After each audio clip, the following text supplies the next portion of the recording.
School মাঠের ভিতরে গরু হাট দেওয়া যাবে না, কলেজের ভিতরে, মাদ্রাসার ভিতরে, কোনো শিক্ষা প্রতিষ্ঠানের ভিতরে গরু হাট দেওয়া যাবে না।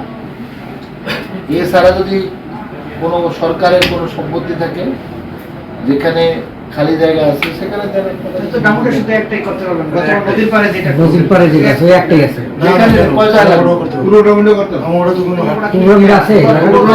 সেখানে করেন। আমার একটা লাইন, কোন শিক্ষা প্রতিষ্ঠানে গরু হাট হবে না, এটা আমার একটা লাইন। ঠিক আছে আপনার রাগ করেন না, আপনাকে মনে কিছু করেন না, আমার করার কিছু নাই, কারণ আমি যেখানে পড়াশোনা হয় সেখানে গরু হাট বসতে দিন না। এতে আপনারা মনোক্ষুণ্ণ হবেন, হয়তো প্রশাসনরা আমার প্রতি মনোক্ষুণ্ণ হতে পারেন, আপনারা যারা নেতা কর্মী আছেন মনোক্ষুণ্ণ হতে পারেন, কিন্তু আমার করার কিছু আর আমি জানি আমার নেতা কর্মীরা এটা গরু হাট বসতে দিবে না।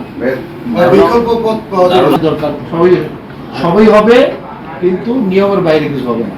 কোনো জিনিস নষ্ট করলে কোনো কিছু করা যাবে না। হ্যাঁ অনেক পুরনো ছিল, ওই যে ওটা মসজিদ এই জায়গা নেই, স্কুল মাঠই হয় স্কুল মাঠে ছাড়া স্কুল মাঠ কত নাই করতে না করতে